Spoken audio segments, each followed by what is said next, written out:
Across the Park podcast is proud to be sponsored by Globe Gas and Heating. For the best kitchen and bathroom renovations, boiler servicing and repair, and central and underfloor heating in the Northwest, head over to globecentralheating.com and quote Across the Park for a free quote.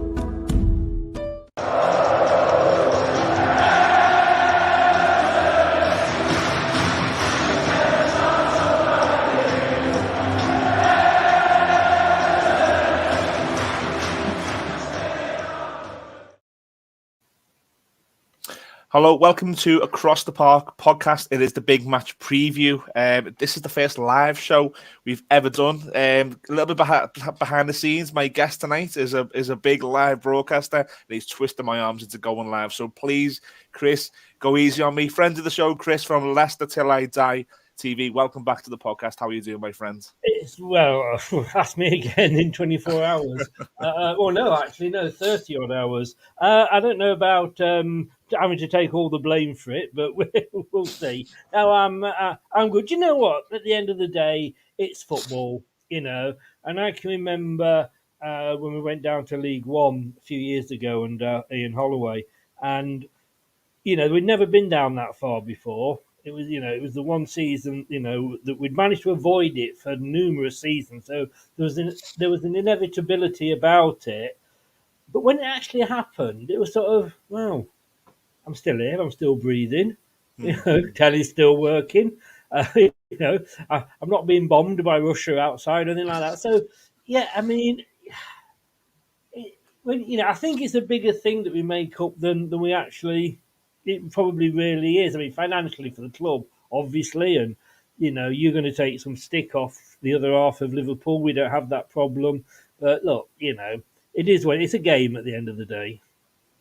I wish I had that mindset. I am really, really struggling with this season. I think as an Evertonian, and anyone who's watching live on Leicester Till I Die TV, welcome to the Across the Park podcast. This is an Everton YouTube channel, which I know we're streaming over on Leicester Till I Die TV. We will cover the game and cover both teams as much as we can. But Chris, I really am. I'm hating with it. I think last season was for me, I thought never again. And that there might be a bit of self-entitlement. There might be a little bit of, I think Everton are, or I know Everton are a massive club, and maybe I've got a bit of self-entitlement in relation to where we should be. I didn't think we'd end up here again. It is hurting. I'm really worried. I think from both sides, I think results have gone okay this weekend for us. What I do want to do is we last spoke before the game. I think it was the end of October, early November, where you won at Goodison Park. We had a show, and you were talking about why you thought Leicester had started the season so poorly and your hopes for maybe turning it around. It hasn't quite turned around, and from the outside, I've watched you sack Brendan Rodgers, who again from the outside I think is a good manager. So. What's actually spoken like a true Evertonian? No, he was again, and this is why we do this, because I'm from the outside and I'm looking in. And feel free to ask me some questions. But for me, I thought he was a good manager. I'm sure you'll disagree. What went wrong this season with Leicester and Brendan Rodgers? Do you know a manager is only as good as his last season? And and I think if we look at the German that's on the other side of the Mersey or whatever it is, if he was anywhere else, he would have probably gone by now. But look, he came in, and I'll always be grateful for him because he won us the FA Cup at the fifth attempt. We were the biggest club, officially the biggest club that hadn't never won it. That wasn't my words. That is, look, we're all self-entitled to our own club, but that was what, they had on the website. He, got us the Charity Shield. I was actually at Wembley with my son watching us win a trophy. And moments like that, and I'll always be grateful to him for that. I was always be grateful for Claudio Ranieri. I mean, if he walked in here now, he could bend me over and I'd have his children. But when we got rid of him, he had to go. Do you know what I mean? It's like, otherwise you'd have managers for, he won us this trophy 20 years ago. We're still going to keep him. All the Liverpool fans kept saying to us, you wait till you get to season 4 or year 4, you'll see what he's like. And we say, no, We'll see how he does. Maybe that was just Liverpool. No, he was rubbish when it got to season 4, and he came with this reputation of being a fantastic coach. And I think, as all Leicester fans, we'd had Claude Puel before, and my God, it was boring. Mm. And Rodgers came in and was exciting. He got Jamie Vardy playing again. Um, and I think we looked at it and thought, oh, here's this manager who's won all these trophies, and he's got Liverpool to second. And we joke about the Slippy Steve and what have you, but it wasn't. I mean, it was the whole season that they would have lost it, but it I think we got clouded by it because at the end of the day, he was at Celtic, for God's sake. Half the time he was at Celtic, Rangers weren't even in the same bloody division. They'd been dropped down. So, you or me could go up to Scotland and win things with either one of them, one of the Glasgow clubs. So I don't think necessarily he was as good as maybe his reputation thought he was. He certainly wasn't as good as his ego thought he was. Um, and I find it very difficult when a manager, yes, every club has to do a rebuild, right? But using that as an excuse, to me, smacks that you're not a very good manager. Okay. He should, we were playing worse football under him at the end than we were under Puel. He did not have any smaller a squad than any other club because we've all got the same size squad. What he had was a smaller group of players that he trusted or that were his favourites, if you like. You know, Yeah. Kagler Soyuncu, and we're going to lose him now at the end of the season. Don't know what's happened there. He hasn't been. He's played a couple of League Cup games and half a match. I think it was against Manchester City earlier in the season, and he was just never playing. His attitude isn't right, said Rodgers. Blah blah blah. John Terry comes in, says, "What? Who the hell's this guy? He's good." Yeah. Brings him back into the fold, even against Man City, and then Wolves, and almost with Leeds as well. He was our man of the match, uh, and and yet Rodgers would never pick him because he could never admit he was right. We went 3/4 of last season playing zonal marking, which everybody could see didn't work except Brendan Rodgers. But it was always his way or the highway. And unfortunately, he's now gone on the highway, but it should have been a few months earlier. So again, you've started off talking there about success under Rodgers, Yeah. and then you've ended by saying it was some of the worst football that you've probably. How does it get to that? Because I know that's the $1,000,000 question, but you're the fan who's watching every week. Could you see that coming? Not through choice, but I have to because of my team. But was that coming over a period of time, or was it quite a shock to you as well? We got this brand new training facility, and we've got players that. So you got Jamie Vardy that likes to train on a hard pitch, so we have a hard pitch for him, and we've got Johnny Evans who likes to train on a softer pitch. So we've got soft pitches for him. It's like having bloody racehorses. Do you know what I mean? And we got this great training facility, but we were forever getting injuries. Now, I don't mean players were getting injured on the pitch, and yes, that was happening, and we accept that. But Johnny Evans came back on recently. 5 minutes he played, walked off, he was fine. One training session, he's injured again. It was long. I don't know who was doing the training for Rodgers. It must have. I think it was Harold Chipman because he would have caused us less problems than bloody Rodgers. Because obviously, at the end of the day, it all goes, comes from him. It was awful. Fofana, when we signed him from St Etienne, he said he's never known such intense training. Right. Well, why wasn't why didn't somebody go, "Hey, Brendan, let's have a word. How come we're getting all these injuries? Maybe you need to look at your training." He just he throws people under the bus, which I don't agree with. It was never his fault. I mean, we played Southampton on the first game of this season, and it was too hot. The players were worn out in the first game of the season. Yeah, Brendan, but you only use 2 substitutes. We do have 5. Okay. We played Brentford. Well, we've got a very, very young team, you know. Excuse me. No, sorry. Southampton, I think it was. No, Brentford was the weather. Southampton was we played a young team, and yet Southampton had the youngest team on the pitch since 2017 by any Premier League club. You know, these excuses would just come in, but it was never his fault. Mm. He would never say, actually, and then, all right, managers don't, but, you know, we used to joke about Arsene Wenger. I never saw it. He never saw it. Yeah. And they do say, don't they, that after a while, owners end up looking like the dogs. And they say, and it's with managers, the players end up having the same attitude as the manager. And we used to call you can get seal bars, and we used to call him the seal because he stand at the side of the pitch going, no, he couldn't make a substitution before. I think in all the years he was here, about 3 times he made substitutions at half time. Now Dean Smith's come in. First of all, he's recognised that it's better for the club to have Soyuncu on the pitch than for his ego not to have him on the pitch. Then he sort of realised that things aren't going right, so he make a change at half time. And we win the game.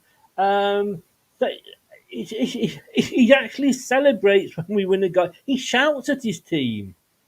One of the team was sort of said to him. Apparently, somebody caught it or was near him and said, like, "Oh, this isn't going right." And he said, "Well, get up the other end of the pitch and sort it out." Then, you know, we should if we'd got. I mean, I think we've stumbled very luckily upon Dean Smith because obviously he wasn't the first choice. Have you been impressed with Dean Smith? Yes. I mean, he was always going to get a good welcome back because he's come with Craig Shakespeare. Of course, yeah. Craig Shakespeare, of course, was here with Nigel Pearson. Craig Shakespeare's done the Great Escape with us once before, so he knows what's involved. Dean Smith has also done a bit of an escape with Aston Villa. And our defence, as bad as it's been, we've now got one of the best all-time defenders in John Terry. Yeah, of course, yeah. So it's the perfect, to me, I'm so glad Jesse Marsh turned us down. I'm so glad Harry Potter decided he was. Chris, do you know what? I'll just sorry to interrupt. Do you know when you were linked with Jesse Marsh as an Evertonian in the relegation battle? I was thinking, please go to Leicester. I was. I was actually prepared to say, come on, we just need somebody to come in with some different ideas. Yeah. And I had Carl, a Leeds fan, come on, and my God, I was ready for topping myself at the end of that if we'd signed him. But again, another manager whose ego was bigger than his talents were. Dean Smith, we're lucky if we, and this is going to be the question, if we does keep us up, do we still go back for Graham Potter? I think we give him a chance because he's kept us up. And if you look at Dean Smith and what he's achieved, Thomas Frank is as successful as he is at Brentford. It's because of what Dean Smith put in place. He got he got Aston Villa promoted. He got Jack Grealish to sign a new contract so that he turned him into £100 million player. When Norwich sacked him, they were 5th. He didn't deserve to be sacked. Yeah. So he's not got a bad record, and we've kind of stumbled into him. But yeah, and you know what? I actually asked, and I'm going to throw a question back at you here because of course, ages and ages, and who's a Leicester fan on another channel, he was screaming for Sean Dyche. That's the sort of manager we want. He'll keep us up. Blah blah blah. And I said, no, not Sean Dyche. I lived in Burnley for years, so I know Burnley things quite well. And I went, no, don't want him. But again, towards the end, I'm thinking he might be the man to keep us up, more so than Sam Allardyce. And of course, you went and got him, and we all went, for God's sake. It's another one we've missed out on. Now I'm looking at it. How happy are you with Sean Dyche? He's not blameless, Chris. I think the past 4 or 5 games, I think he's made mistakes in nearly all of them. I think so when we got Dyche, I felt a level of not security or not safety, but I felt better about going into this running. I thought if anyone can, because don't forget we've had Allardyce. You mentioned Allardyce there. We've had Allardyce and we've watched it, and it wasn't pretty. But Allardyce put an 8th place finish onto a team that when he came in were in the relegation zone, or hovering above the relegation zone. So that's all I wanted. I didn't want to see attractive football. I just wanted my football club to be safe. I wanted to be able to take my little boy to Premier League games next season. And I thought we were going to get that. And the bounce, the first game, we beat Arsenal 1-0. Don't forget, at home at Goodison Park, and Yes. it was one of those, really, really great football games where you'll always remember and think a great atmosphere, great results, and you enjoyed the pint after it. Just a great day. And then we beat Brentford. I think we beat Leeds at home. We got a point away at Nottingham Forest. Now, since then, Chris, it has been really, really worrying. We've not really built on that. Now, if there are any Fulham fans who are somehow watching this is not meant to be disrespectful, but we had Fulham at home 2 weeks ago who were without Mitrovic, who were arguably on the beach, not really doing much, and we got beat 3-1, and the heads dropped, and Newcastle arguably should have put 5 or 6 past us on Thursday night, and the heads dropped. I didn't expect Sean Dyche to have an Everton team where heads were dropping and players were walking past them. I've been alerted to the fact that, and again, it's difficult because you don't know the ins and outs of other clubs. No. As an outsider, you see little things. Now, I've been alerted to that Burnley team, or his Burnley team, did have moments like that, where they got beat at home heavily by teams maybe like ourselves. Leicester and Everton went to Burnley and got really good scorelines and beat Burnley comfortable. I think with Dyche now, I think without speaking for the fan base, I'll never speak for the fan base, but from gathering from what I read on social media, I think a lot of Evertonians are a little bit worried about his decisions. And we're going into this game on Monday night, and he seems to have his favourites, and his favourites are his favourites are players who aren't really people that you want to go to battle with. He's playing Michael Keane, who, God love Michael Keane. He tries his best, but he's a very, very limited defender, and teams play on him. On Thursday night, Newcastle played on him. We're playing Ben Godfrey, who's a 6'2" centre half. We're playing him right back because we want the aerial presence when we've got a Scotland international and Nathan Patterson, who's a really good right back on the bench. And we now seem to be getting into a territory where we're stuck in the mud a little bit. So I know it's a long-winded answer to a short question, but look, it's I did feel safe when Sean Dyche came in. I don't feel as safe as I initially did in January. And I think we were all the same. We all said, like I said before, bloody hell, that's the guy that we wanted. And there's probably other clubs down there felt the same. A good friend that does a Burnley podcast. He was I think it was him that said to me, like, Sean Dyche, when he was doing well at Burnley, he had a certain type of player. Now, what you have, you haven't got those sort of players. You've got more technical play. You technically a better standard. You sure about that? They should on paper. On paper, maybe. Yeah. Football's an easy game on paper, isn't it? We win every game, but and maybe that's why. But to be honest with you, I am absolutely pooping myself about Monday. I remember last season, it was about this time, wasn't it, towards the end? You'd won one game away all bloody season. Yeah. And you came and you beat us. 2-1, yeah. Yeah, and I used to have Elton Wellesby, he's an Everton fan. Big Evertonian, yeah. And he always said, about the atmosphere at Everton. It's a bit like Newcastle. It's definitely the 12th man. So I'm glad this is at Leicester. I just let's face it. If this was a normal season, we'd both be cut adrift by now. We're so lucky that there's that many poor teams around us. Yes, yeah. It's been a really, really funny season. So I'm really grateful that we are where we are, and we've still got a chance to get out of it. But every now and again, a team pops along that's around us and gets, like Forest midweek, they won. Southampton got a point against Arsenal. And who saw that coming? They've beaten us twice this season, Southampton. That's how bad we are. But I know, exactly.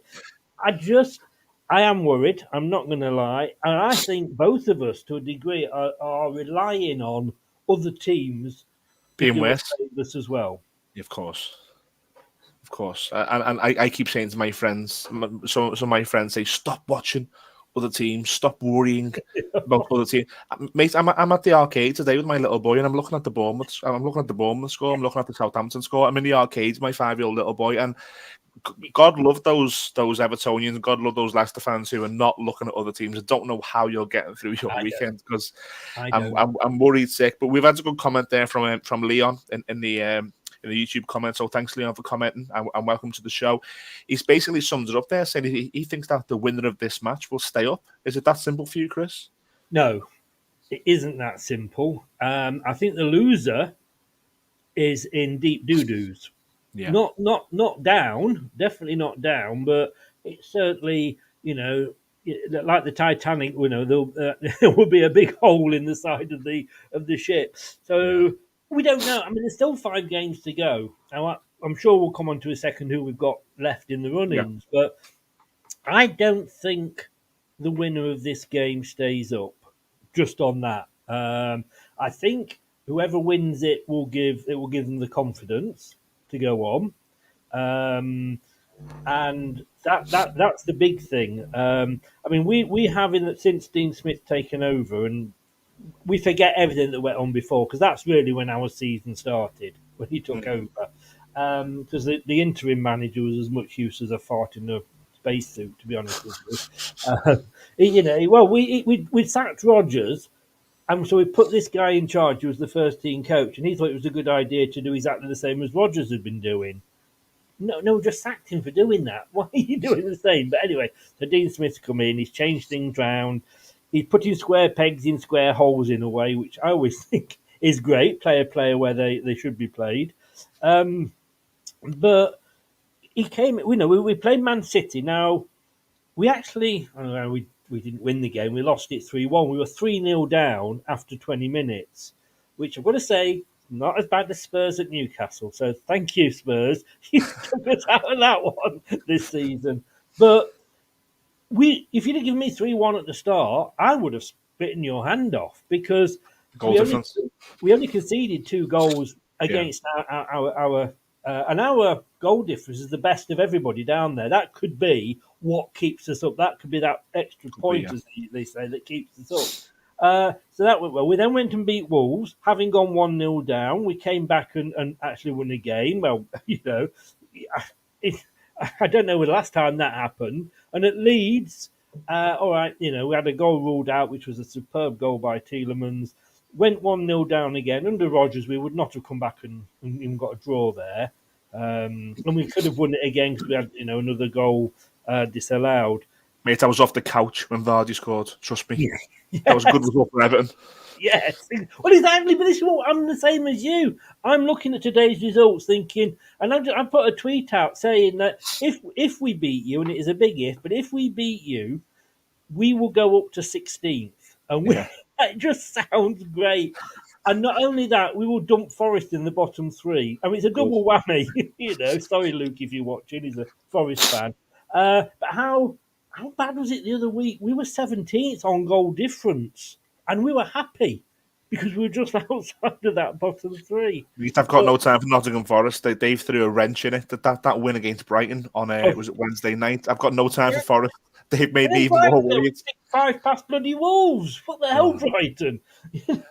no. Um, I think the worst thing is if it's a draw because I don't think that will do either of us any good.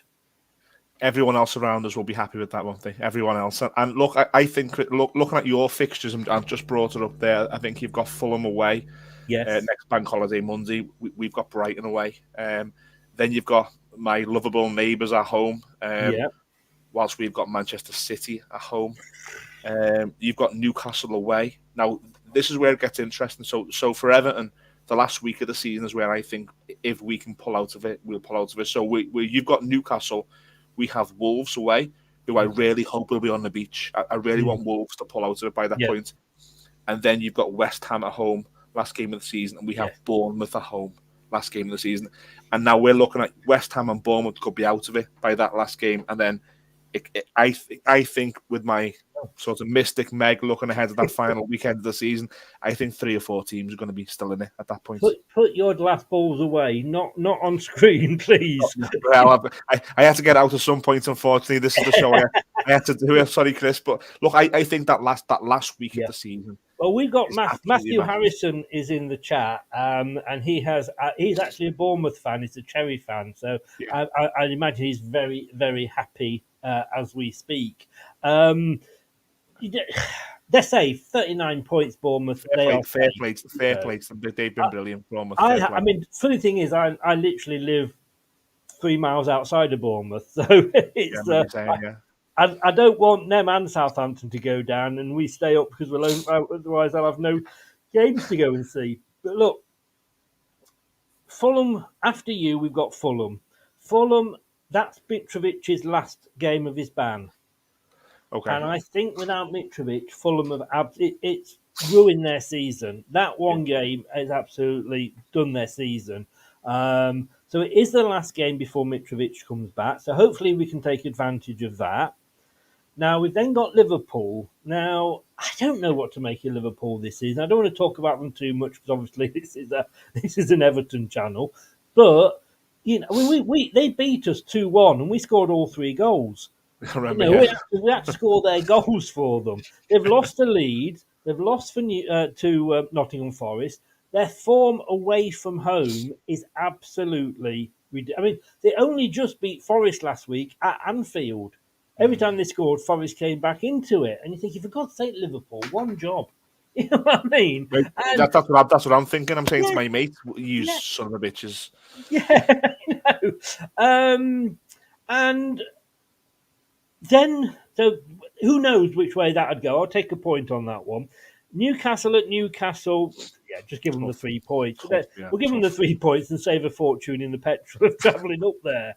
Now, West Ham is interesting because I wanted them to stay in Europe because hopefully it will tire them out and they'll get injuries. Yeah. But obviously, the downside of that is it could give them confidence boost because they're in a semi-final. It gave us the confidence boost last season when we did that, and they did it last season as well. They're back in it now. I don't think they are out of it, and the fan base absolutely. Moyes is hanging by a thread as far as the fans are concerned. He won't last. He won't last now. No, well, the rumours are that it's been agreed that he'll leave at the end of the season anyway. So things aren't right at West Ham. So depending how they get on, they could be back into it. They say we've got the easiest of run-ins of any of the teams down there, but look, that's on paper. If we'd have played our season on paper, we'd be in Champions League place by now. So but it all pivots for both yourselves and us, I believe, on this game.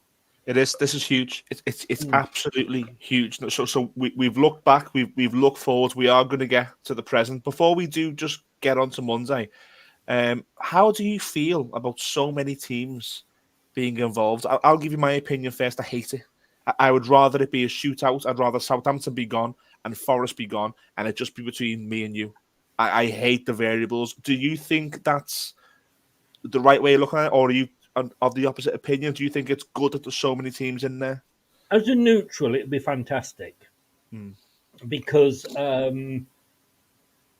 you don't. I mean, but we're not neutrals. We're in the middle of it, and I had hair at the start of this season.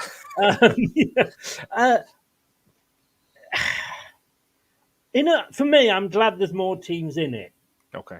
Because let's say Southampton were down. Oh, I'd love Forest to be down, although I didn't predict them to go down.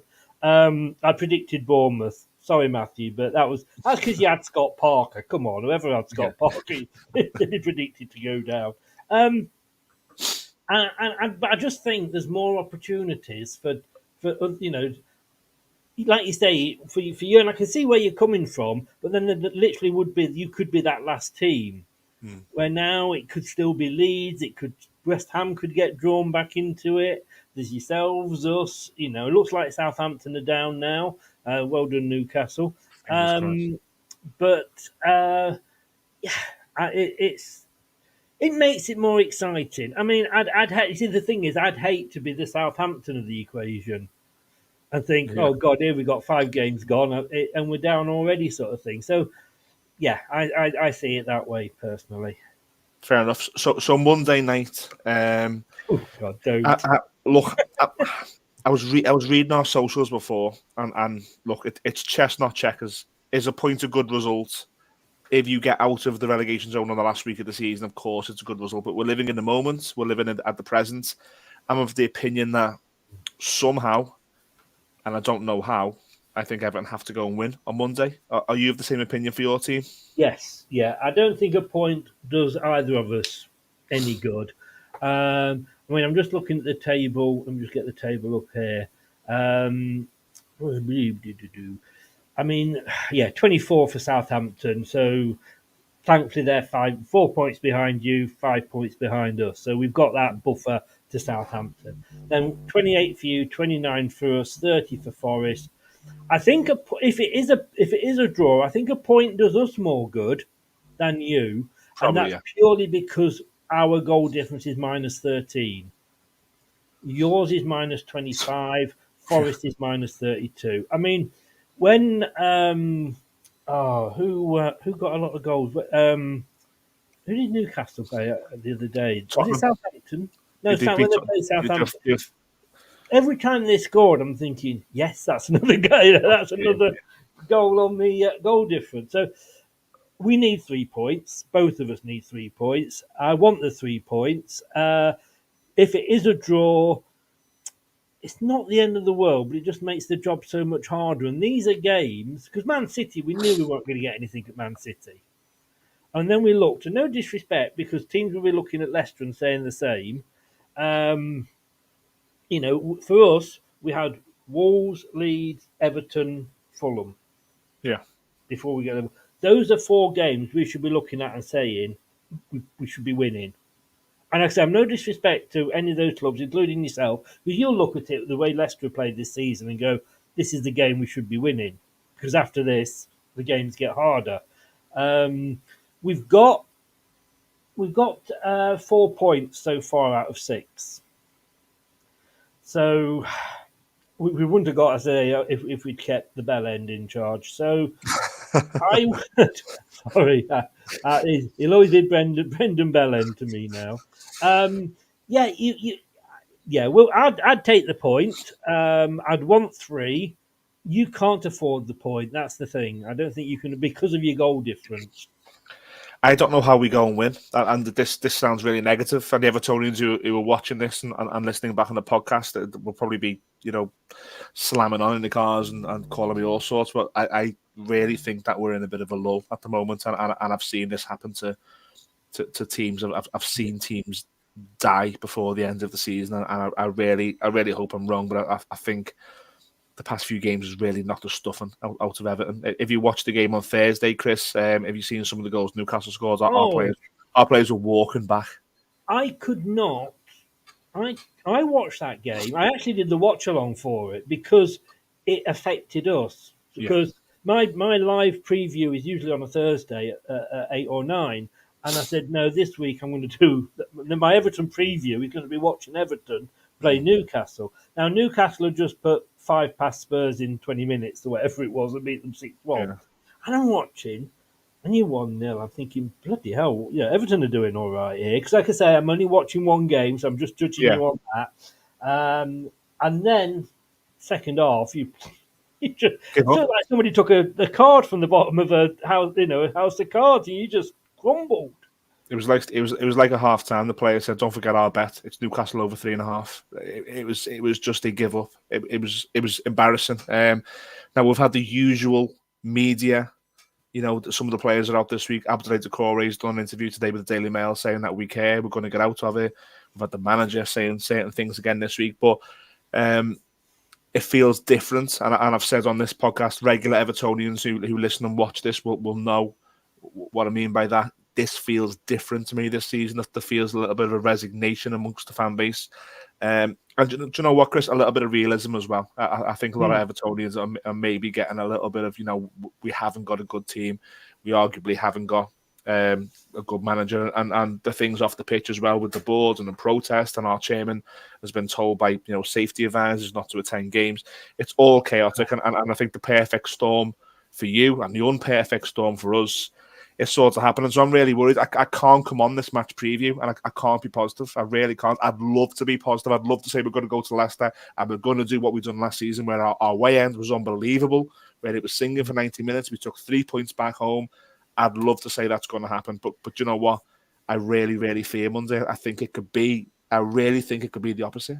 See, what holds me back from sat here with a huge smile on my face is having this exact same conversation this time last year with Newcastle. Even Newcastle, when we were predicting scores, we were predicting Leicester wins, and they went and beat us 4-1. Yeah. Now under Steve Bruce. So look, this is Leicester. We are top of the chart when it comes to shooting ourselves in the foot. So don't be. I'm not sat here feeling any more confident than you are. And I got asked the other day, and in a way, it's almost because we've changed Dean Smith so late, and because he's had this immediate impact, it's almost given us like false hope. And let's be honest, it's the hope that kills you in football, isn't it? Always. And I'm not. I'm going to be watching it through. I was doing. I Behind don't the know what couch. game it was, but there was a penalty, and I'm going. In actual, got a penalty the other week, and I'm going, and I'm there like this on the live watch. Like I can't watch. I'm watching. I can't watch. I'm watching. I mean, I'm going to be like that. It is unreal. But I'm the same as you because with Brendan, we were hearing, when you listen to a manager doing press conferences after the game, and they reel out the same tripe week in week out, and you've just said it there. We're trying. We're going to do the next game's important. Yeah. It's the same BS. That's what we're getting with Brendan. He had the most boring press. I stopped covering the press conferences because me and Brad were just so bored listening to him drone on with the same one tone thing every week, same answers. Dean Smith's come in, and one of the guys said to him, about Newcastle putting 6 past Spurs. And he went, well, makes our result at Man City look better, doesn't it? He's got personality. He's laughing, he's joking. But like I say, it may have given us false hope. I'm scared. I'm not going to lie. I'm not going to lie. I am. I'm going to have to get some Tenemens, I think, before tomorrow night. Well, Chris, you've been really calm with your time. We've done just nearly 40 minutes or so. We will wrap it up. And just a shout to Anthony Herbert in the comments, who's just told me that Liverpool beat Tottenham 4-3. So thank you very much for telling me that. Yeah, he's an Arsenal fan, so don't be too nice to him. Oh, Anthony, second now, mate. He knows I love winding him up. Right, Anthony, enjoy your glass of red wine, mate. Thanks for letting me know that. But look, I think if we end the show, Chris, if you don't mind, on a couple of predictions. The first being the game on Monday, and the second being where you see the season ending for both sides. I'll go first if you don't mind. I would be really, really, really, really pleased is the wrong phrase, but if I can get out of Monday with a point, I think that's okay. I think Everton have to go into the last week of the season. Wolves and Bournemouth, that's where Everton jump in. I assume you've got a different perspective. So I'll say 0-0 on Monday night for me. And I think Leicester will be okay. And I've said this previously.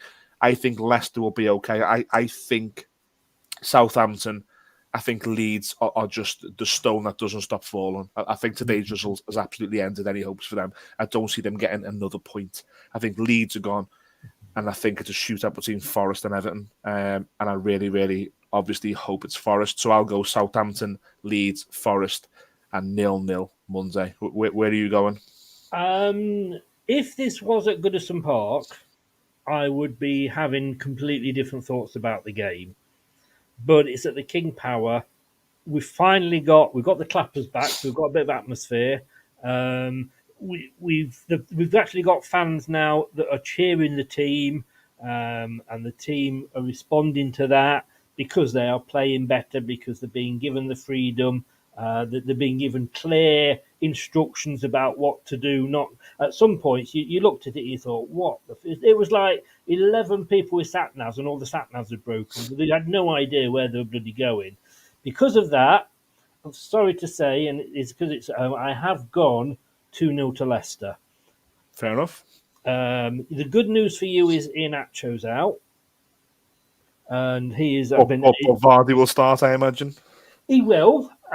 Which, to be honest with you, he's not been everybody's favourite player at the moment. But again, Dean Smith comes in, and he's actually we're actually feeding the ball to him.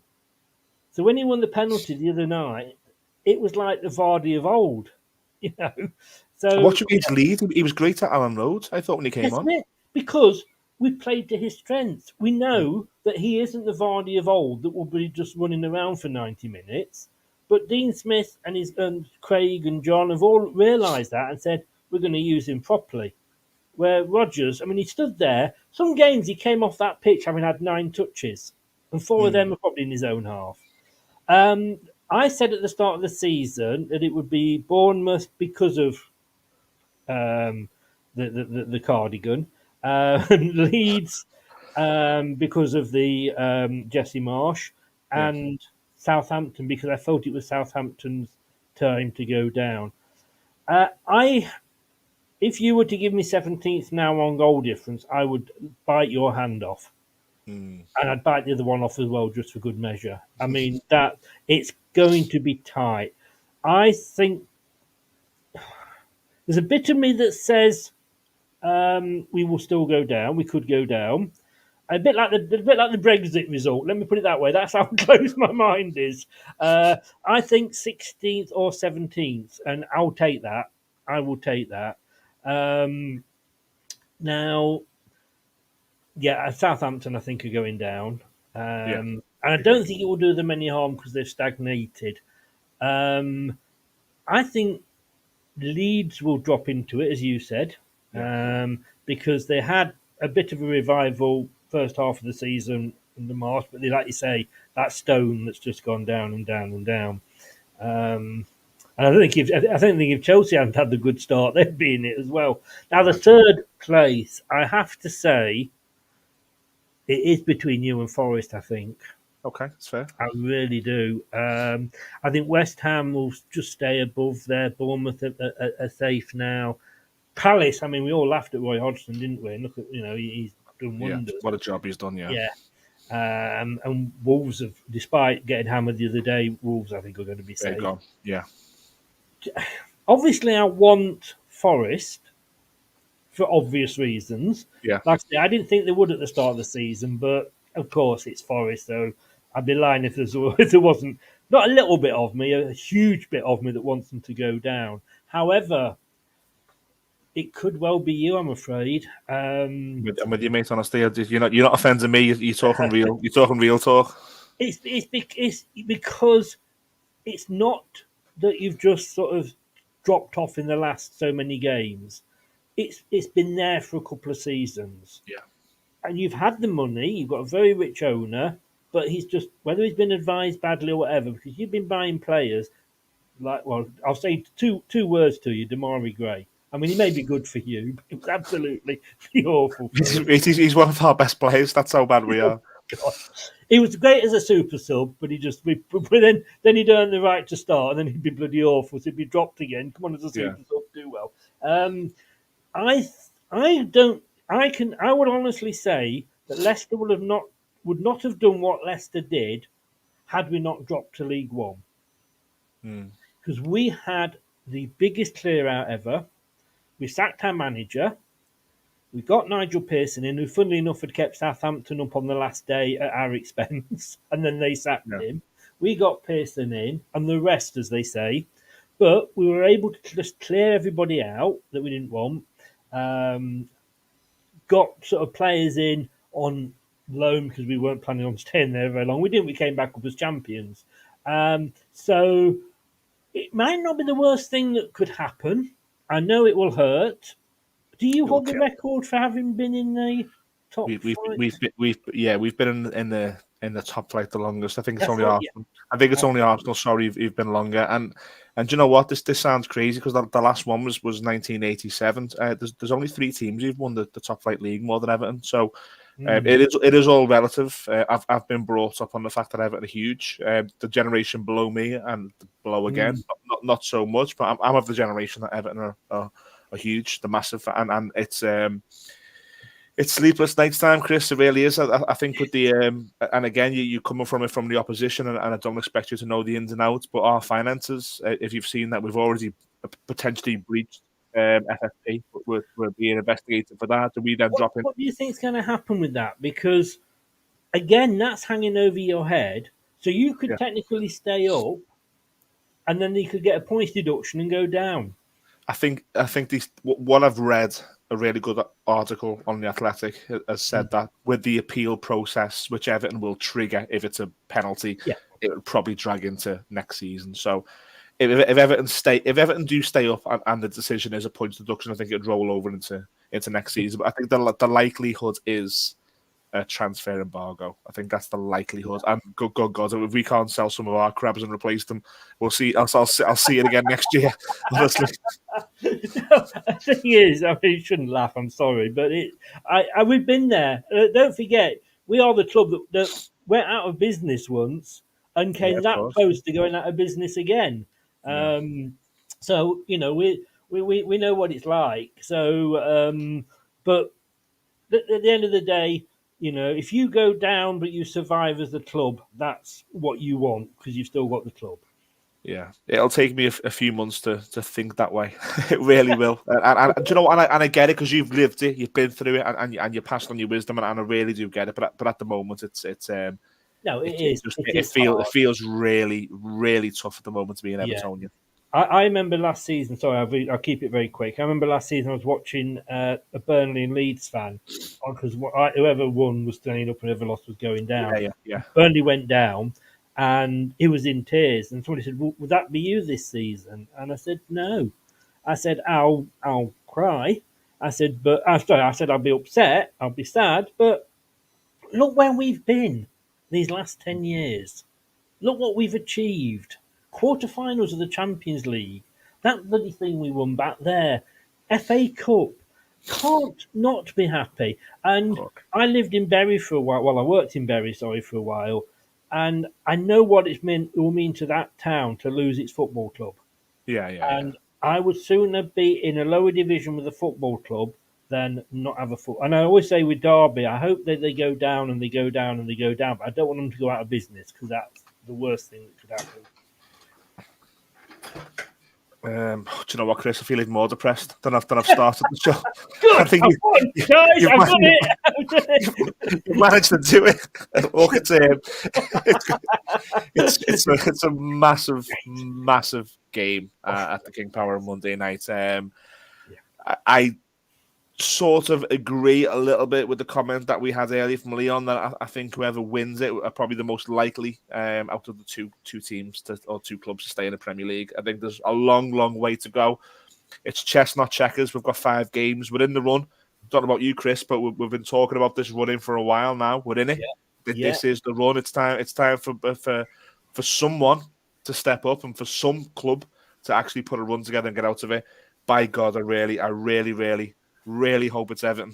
Well, look, I mean, Leeds and Forest have done us a favour this weekend by losing. Yeah. Southampton have just done what Southampton always do.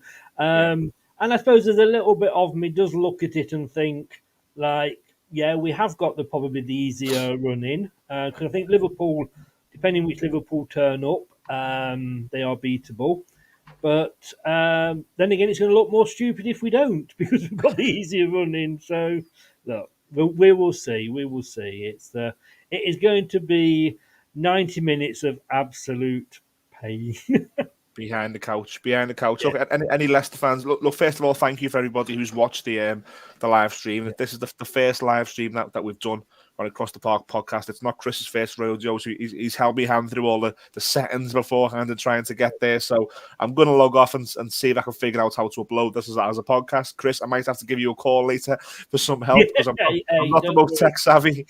Just quickly, just have a look at the True Reds comment. He's a Nottingham Forest fan, and that will put a smile on your face. Yeah, so True Reds on the YouTube comment says, no chance we're staying up after yesterday in winning position 2. Mate, all I can say is I hope you're right. I really do. And I don't mean that disrespectful. I've got enough things to worry about than Nottingham Forest leaping us like they did on Wednesday night. If we went down and Forest stayed up, then I probably would be in tears. That's the one that would get you. Look, I think with all the comments, a lot of comments have been from a lot of Leicester fans who are obviously big on your channel. For any Leicester fans who are just discovering the stream on the Leicester hashtag, you're over at Leicester TID on Twitter. What have you got coming up on the channel, Chris? A watch along tomorrow night. God help me. I I have ordered a commode, so I'm hoping it will come in time. I can just sit here and cut out the middle bit, Are you going down to the game? Mate, do you know what? I'm not that good a fan. I'm really not. I've got a season ticket at the ground, and I'm taking my little boy to most games now. But the away games since I had my firstborn, it's been a bit of a. If you would like to come on and do the watch along, you would be more than welcome. You put it on my toes. I'll see how I feel. I'll see how I feel. You don't mind. I don't want to commit. I might be too many pints in to make sense come kick off. I can't understand that Scouse accent anyway. We might be able to understand you after a couple of pints. So big watch. I was watching that Liverpool game the other day, and I'll keep saying, I do apologise, I'm keeping you here. Go on. When they played Forest, and Forest went 1-0 up, I went, bloody Liverpool, again they're letting us down. And then they equalised. Oh, well done, Liverpool. Then Forest went 2-1 up, and all the fucking Scousers, they're all on benefits. Who cut the benefits off? They don't want to be English. And then at the end they won. I went, always love Liverpool. I've got breaking news for you. Liverpool fans aren't Scouse. Don't ever give the Scouse. Liverpool fans are all from Norway. They're from Scandinavia. They're from London. They're not Scouse. Trust me. My Scouse friend. Yeah, my Scouse friends don't go to the game. That's a different story for a different podcast. Chris, it's been fantastic to have you on Across the Park podcast for the second time this season. Let's hope that we can do this again as 2 Premier League teams next season. I would wish you all the best. I would be lying to your face if I did. For me, it works both ways, mate. For me, it's up the Toffees, and for you, I imagine it's up the Foxes. Yes, definitely up the Foxes, and let's hope you choke on a sticky sweet on Monday. Let's hope not. Thank you, everybody, the Leicester fans as well, for joining the live stream, and the Evertonians, as always. We are at Across the Park PC on Twitter and Instagram. Good luck to the Blue Boys tomorrow, and I mean the ones playing in white. Up the Toffees. Thanks, Chris, again for joining Across the Park podcast.